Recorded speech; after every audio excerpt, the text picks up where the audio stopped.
I'd spent 6 months planning this trip, my declaration of independence. Every detail mapped out, every contingency considered, every zipper checked twice. I was ready for anything the world could throw at me. Except the one threat I never saw coming, the kindness of a stranger. That 1 minute, that one small favor. That was the code I unlocked, and it turned my perfect luggage into a ticking time bomb. The airport was chaos that morning, the beautiful kind of chaos that means you're going somewhere. I'd arrived 3 hours early, my backpack meticulously organized, my documents in a waterproof pouch around my neck. I'd read every blog post, watched every YouTube video about solo travel safety. I knew the drill. Never let your bags out of your sight. Never accept packages from strangers. Never trust anyone with your belongings. I had it all memorized like a mantra. The coffee shop near my gate was packed. I squeezed into a corner table, my carry-on pressed against my leg, my larger checked bag at my feet. That's when I met her. Margaret. Late 60s, silver hair in a neat bun, reading glasses on a beaded chain, a floral scarf that smelled faintly of lavender. She had that grandmother energy, warm, harmless, the kind of person who bakes cookies for the neighborhood. First time flying alone? She asked, her eyes crinkling with kindness. I nodded, probably grinning like an idiot. Is it that obvious? Only because I remember my first solo trip. 50 years ago now. Best decision I ever made. She stirred her tea slowly. Where are you headed? Barcelona, I said, and just saying it out loud made my heart race with excitement that we talked for 20 minutes. She told me about her own travels, recommended tapas bars in the Gothic Quarter, warned me about pickpockets on Las Ramblas. She was exactly what I'd hoped the world would be, full of generous strangers sharing wisdom. Then came the favor. I hate to ask, she said, lowering her voice conspiratorially, but I'm in a bit of a bind. My checked bag is 3 kilos over the weight limit, and they want to charge me a fortune. I have this small case, just some gifts for my daughter in Madrid, and I was wondering if you might have room in your checked bag? It's already locked with a combination lock. I'd be so grateful. The case was small, maybe the size of a hardcover book, wrapped in brown paper, secured with a 4-digit combination lock. It looked innocent. She looked innocent. And I had plenty of room in my bag. I'd packed light on purpose. Every safety video I'd watched flashed through my mind. Never carry anything for someone else. Never, never, never. But this was different, wasn't it? This wasn't some sketchy stranger in a dark alley. This was Margaret, who smelled like lavender and had kind eyes and was traveling to see her daughter. The code is 1952, she said, writing it on a napkin. My daughter's birth year. Just give it to her when you land. She'll be at the Barcelona airport picking up her aunt. Terminal 1, near the currency exchange. You can't miss her. She looks just like me, 30 years ago. I should have said no. God, I should have said no. But I didn't. I unzipped my checked bag right there in the coffee shop, nestled the small case between my folded sweaters, and zipped it back up. Margaret hugged me, pressed a piece of paper with her daughter's phone number into my hand, and thanked me profusely. I felt good. I felt helpful. I felt like the kind of traveler who embraced the generosity of human connection. That I felt like an idiot. The flight was everything I dreamed. My window seat. My carefully curated playlist. My journal open to a fresh page titled Day 1, Freedom. I wrote about Margaret. About the unexpected kindness of strangers. About how maybe the world wasn't as dangerous as everyone said. I took a selfie with the clouds behind me and queued it up to post later with the caption, First Solo Adventure Begins. Landing in Barcelona was surreal. The announcement came in Spanish first, then English, and I felt like I was in a movie. This was it. My real life was starting. I'd broken free from the comfortable cage of home and flown across an ocean by myself. Customs was busy. I stood in the non-EU citizens line, passport ready, arrival card filled out in my neatest handwriting. The officer barely glanced at me, stamped my passport with a satisfying thunk, and waved me through. Baggage claim was its own kind of chaos. I watched the carousel spin, bags tumbling down the chute, passengers grabbing their luggage and rushing away. My bag appeared, the red ribbon I'd tied to the handle making it easy to spot. I grabbed it and started walking toward the exit, already mentally mapping my route to the hostel. Excuse me. The voice was firm, accented. Come with me, please. The customs officer was younger than me, maybe 25, with sharp eyes and an expression that suggested he'd seen every trick in the book. He gestured to my bag. "Routine check," he said. But nothing about his tone was routine that he led me to a side room. White walls, fluorescent lights, a metal table bolted to the floor. Two other officers joined us. One had a device that looked like a metal detector wand. The other had gloves. "Open the bag, please." My hands were shaking as I unzipped it. They went through everything: my clothes, my toiletries, my journal. They were looking for something specific. I could see it in the way they moved, methodical and focused. Then one of them found it. The small brown case, nestled between my sweaters exactly where I'd placed it. "What is this?" The officer held it up. "It's not mine," I said immediately. "A woman at the airport asked me to carry it for her daughter." The silence that followed was deafening. The three officers exchanged looks. Looks I couldn't read, but instinctively knew were bad. "You're saying you agreed to transport a locked package for a stranger?" The lead officer's voice was carefully neutral. "She wasn't a stranger. I mean, we talked for 20 minutes. She was flying to Madrid. Her bag was overweight. She just needed the code." "What is the code?" 1952. "It's on this napkin." She wrote it down for me. My voice was getting higher, more desperate. The officer entered the code. The lock clicked open. He lifted the lid carefully, and I saw his jaw tighten that I couldn't see what was inside from where I stood, but I didn't need to. The atmosphere in the room had changed completely. The third officer left quickly, speaking rapidly into a radio. "You need to come with us." It wasn't a question. They didn't look at my clothes or my passport. They only looked at the lock, the tiny, specific lock, and that's when I knew. The bag wasn't mine anymore. It was evidence. The next room was even smaller, even colder. A different officer, older, with the kind of face that had interrogated hundreds of people and believed none of them. A recorder was placed on the table between us. "State your name for the record." I did, my voice barely above a whisper. "Tell me about the package." I told them everything. Margaret, the coffee shop, the overweight luggage story, the daughter in Barcelona. Every detail I could remember. As I spoke, I heard how it sounded: implausible, naive, impossibly stupid. "You're telling me you agreed to transport a locked container for someone you'd known for 20 minutes? You, who claims to have spent 6 months preparing for this trip, reading about travel safety." "She seemed trustworthy," I said, and the words hung in the air like an admission of guilt. "Do you know what was in the case?" "Gifts." She said gifts for her daughter. The case contained 3 kilograms of cocaine, divided into vacuum-sealed packets. Street value approximately 50,000 euros. The room tilted. I gripped the edge of the table, my vision narrowing to a pinpoint. "That's not possible." She seemed. "Exactly." The officer leaned forward. "This is a common method of smuggling. Find someone traveling alone, someone young and nervous and eager to be helpful. Someone who wants to believe in the kindness of strangers. Make up a story about overweight luggage or sick relatives or connecting flights. The lock is your safety signal to the recipient. It shows the package hasn't been tampered with. The code is changed for each operation. You were what we call an inadvertent mule." Inadvertent mule. The words echoed in my head. I didn't know. I swear to God, I didn't know. Ignorance is not a legal defense. He pulled out a form. In Spain, drug trafficking carries a mandatory minimum sentence of 3 years. The quantity found in your possession qualifies as trafficking, not personal use. 3 years. In a Spanish prison. For being helpful. For being stupid. For trusting someone's grandmother's smile that I couldn't breathe. The walls were closing in. I was alone, completely alone, in a foreign country, in a police station, accused of a crime I'd accidentally committed.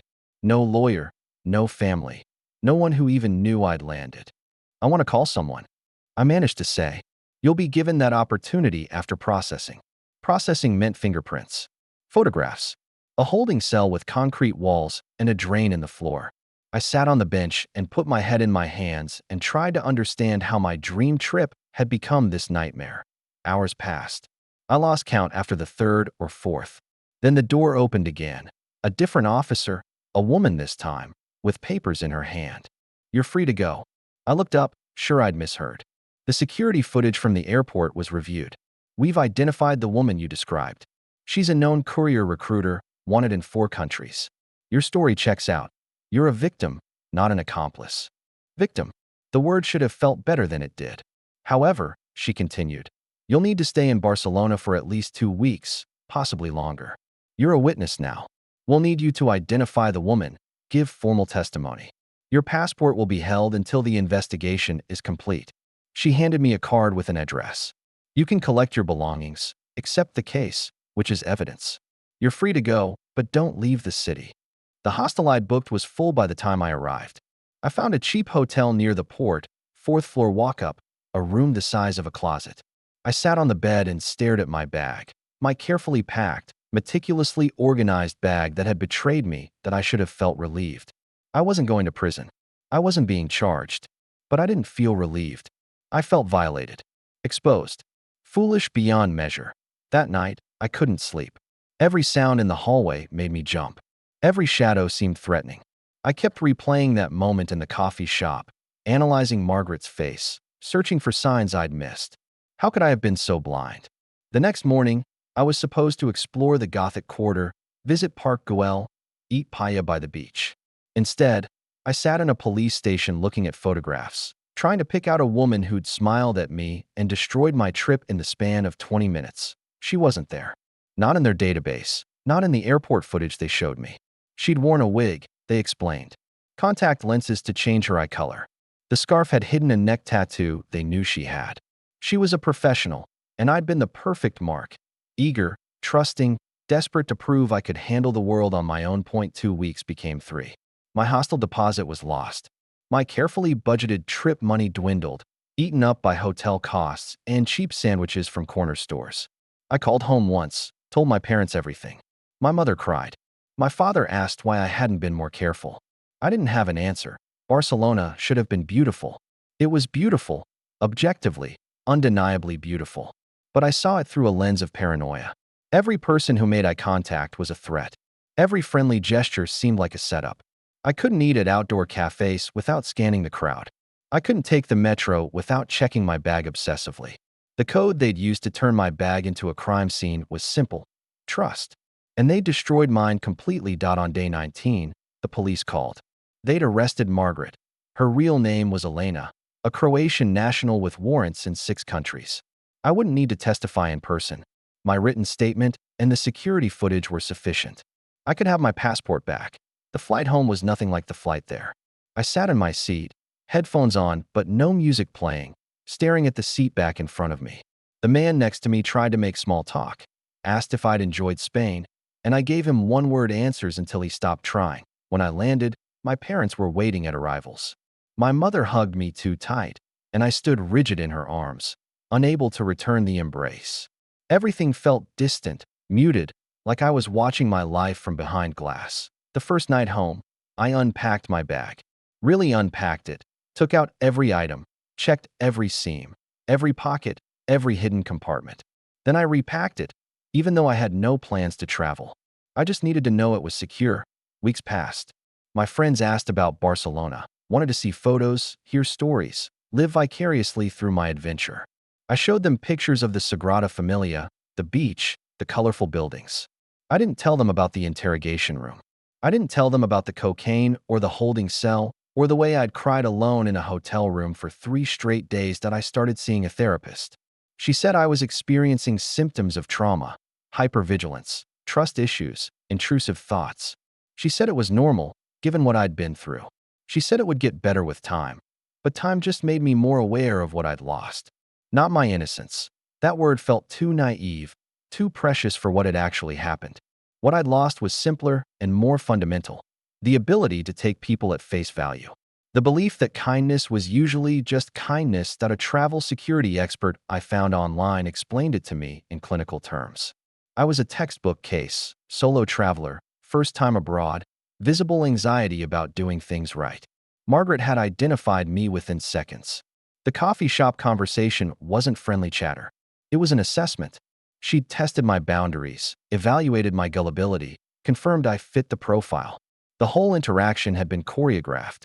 Inadvertent mules are victims, he told me over a video call. But that doesn't mean you haven't been changed by it. The psychological impact of being unwittingly involved in a crime, of having your judgment exploited that way, it's profound. Many people develop what we call traveler's paranoia. They can't enjoy trips anymore because they're too busy protecting themselves from threats that statistically rarely occur. That's exactly what had happened to me. I'd become so focused on not being fooled again that I couldn't see anything else. 6 months after Barcelona, I planned another trip. Iceland this time. I'd always wanted to see the northern lights. I packed my bag with the same meticulous care, but now with a new layer of ritual. I photographed every item before it went in. I used TSA-approved locks on every zipper. I bought a bag with hidden pockets and RFID blocking material. I researched common scams, memorized the faces of known criminals in Reykjavik, bookmarked the address of the American embassy at the airport. An elderly man asked me to watch his bag while he used the restroom. No, I said immediately, too sharply. I can't do that. He looked hurt, confused. It's just for a minute. I said no. He mumbled something about unfriendly people these days and dragged his bag toward the restrooms. I felt terrible. He probably was just an old man who needed to pee. But I couldn't take that chance. Not again. The Iceland trip was fine. Successful even. I saw the northern lights, hiked to waterfalls, ate fermented shark and pretended to like it. But I didn't make a single friend. Every conversation stayed surface level. Every friendly gesture was met with suspicion. I came home with beautiful photos and zero meaningful human connections. That's when I realized what they'd really stolen from me. Not 20 minutes in a coffee shop. Not 3 weeks stuck in Barcelona. Not even the terror of that interrogation room. They'd stolen my ability to be surprised by goodness that I still travel. I've been to 7 countries since Barcelona. I've gotten better at managing the anxiety, at recognizing the difference between reasonable caution and crippling paranoia. I can sometimes, accept help from strangers without immediately assuming ulterior motives. But I'm not the same person who boarded that flight with stars in her eyes and trust in her heart. That person is gone, replaced by someone harder, warier, older in ways that have nothing to do with years that I keep Margaret's face in my mind like a talisman. Not to fuel hatred. I don't hate her, exactly. I keep it there as a reminder. Trust is a privilege that has to be earned, not freely given. Kindness can be a weapon, and the most dangerous threats often come wrapped in grandmother smiles and lavender perfume. The code they used to turn my bag into a crime scene was simple: trust. They broke it, and in doing so, they rebuilt me. I learned that day that my independence wasn't about flying solo. It was about flying securely. The price of that lesson was the loss of something I can never get back. The belief that the world was fundamentally good, that most people meant well, that I could trust my instincts about who was safe. That I still pack my bags carefully. I still plan my trips obsessively. But now when I lock my suitcase, I'm not just protecting my belongings. I'm protecting myself from ever being that vulnerable again. From ever letting someone turn my moment of kindness into evidence of a crime. From ever again confusing warmth with safety. Every zipper I close is a barrier. Every lock is a lesson. And every trip is both a victory. I'm still traveling. Still refusing to let fear win completely, and a reminder of what it costs to move through this world as someone who learned the hard way that not everyone who smiles at you wants what's best for you. I look at my newest suitcase sometimes, before a trip, and I see 2 versions of myself reflected in its surface. There's the girl who landed in Barcelona with dreams of adventure and a heart full of trust. And there's who I am now, someone who survived, who learned, who carries the weight of that lesson with every mile traveled. The girl I was would have felt sorry for me, would have thought I'd let them win by becoming so guarded. But that girl would have also carried cocaine through customs for a stranger, so her judgment isn't exactly reliable. That I've made peace with who I've become. Not happy about it, not grateful for the lesson, but accepting that this is who I am now. A traveler who will never again confuse kindness with safety. Someone who knows that the real code isn't the 4 digits on a lock. It's the internal algorithm we all run when deciding who to trust, and mine has been permanently recalibrated. The first solo trip was supposed to be my rite of passage into freedom. Instead, it was a forced induction into the reality of how easily trust can be weaponized, how quickly a perfect plan can become a crime scene, how little it takes to transform a helper into a mule. I still carry that napkin. The one with Margaret's fake phone number and the code 1952. It's pressed between the pages of my Barcelona journal. A memento of the moment everything changed. Sometimes I take it out and look at her handwriting. Neat, grandmotherly, completely ordinary. And I remember, the most dangerous thing in the world isn't the threat you can see coming. It's the one that approaches you with kind eyes and asks for just one small favor.